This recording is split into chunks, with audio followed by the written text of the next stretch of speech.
Did you ever wonder?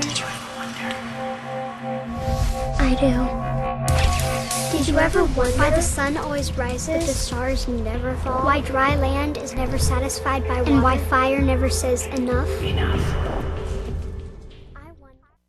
So a little different Bible wonders today. How fun. We are fresh off of boot camp, and God has been teaching me so much, and so I thought it'd be fun, since it was Holy Week, to kind of do a combination of where God has brought me over the last weekend and with what happened at the boot camp / then I got a chance to preach on Palm Sunday, and he put this together for me in such a package that I thought it would be fun to share it.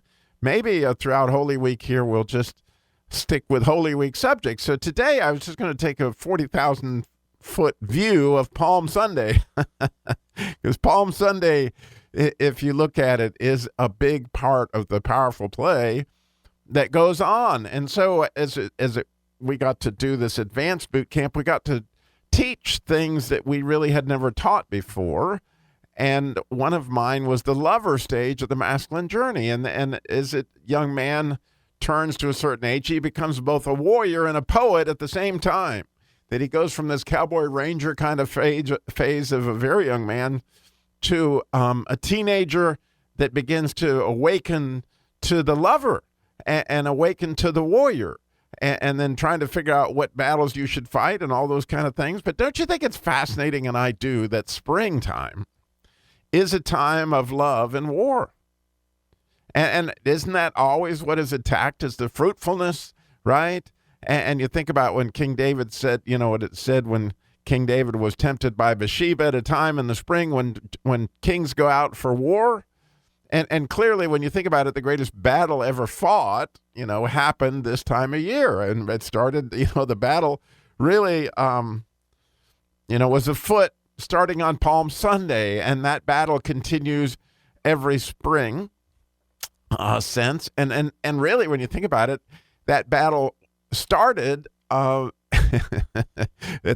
the Exodus, was certainly in the exact same time of year as that was the time of the Passover. And so perhaps, when we look at other ones, maybe Isaac, taking his trip up to Mount Moriah, maybe that was in the spring as well. I haven't studied that, but that would be an interesting to note. But there's no doubt that in each case, here was this tremendous time of war that happened exactly at this time of love. And what a great love story we live in, that's set in the midst of a great battle. And I love in the Song of Solomon, it says, the time of the singing birds is come. The voice of the turtle is heard in our land. And it is in those verses there in the 2nd chapter where he talks about, my dove in the clefts of the rock, let me see thy voice.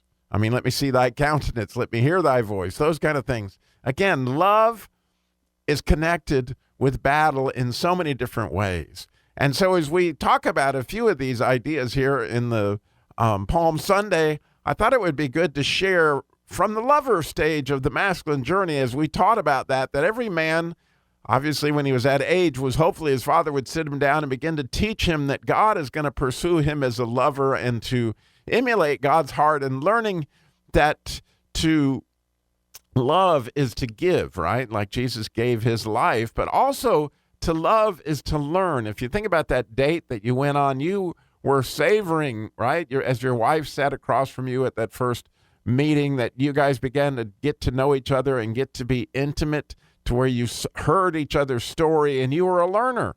Because lovers are learners. That's why when you came home, your mom always had 1,000 questions for you, because she was loving you. Right? And lovers are learners, and that's why the Bible is so precious. But why it's so important that as we get this stage of the masculine journey, we begin to savor words and language, okay? And so there's this wonderful clip from a Dead Poet Society as young men are learning about poetry and beauty and art, that Robin Williams taught on this subject so much better than I could. So I'm going to just play that clip, and then we'll come back and talk about how we can savor some of the words and language on Palm Sunday, because Palm Sunday is an explanation of the powerful play does go on. This is a battle, a war, and the casualties could be your hearts and souls. Thank you, Mr. Dalton. armies of academics going forward, measuring poetry. No! We will not have that here. No more, Mr. J. Evans Pritchard. Now, my class, you will learn to think for yourselves again. You will learn to savor words and language. No matter what anybody tells you, words and ideas can change the world. Now, see that look in Mr. Pitt's eye? Like 19th century literature has nothing to do with going to business school or medical school, right? Maybe. Mr. Hopkins, you may agree with them, thinking, yes, we should simply study our Mr. Pritchard and learn our rhyme and meter and go quietly about the business of achieving other ambitions. A little secret for you. Huddle up. Huddle up!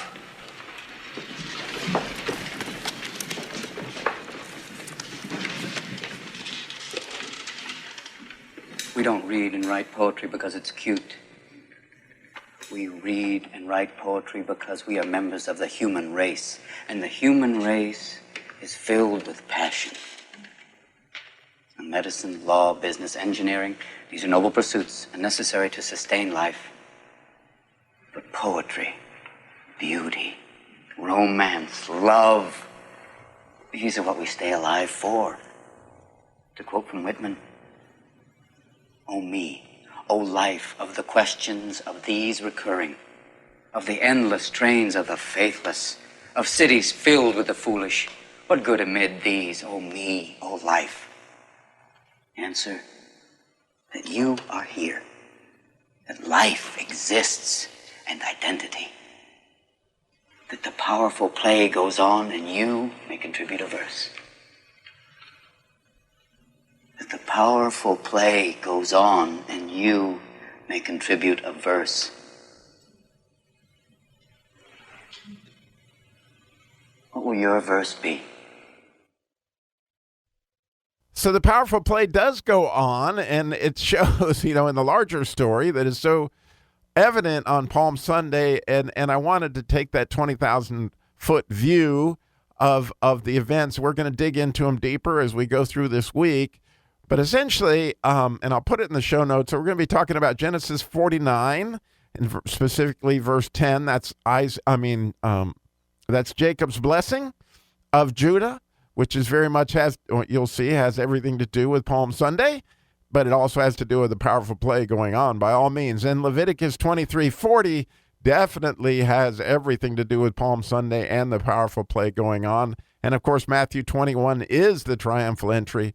And clearly we're going to be looking at that as we go through this in Revelation 7:9, which is obviously where we know, that things are coming to fruition.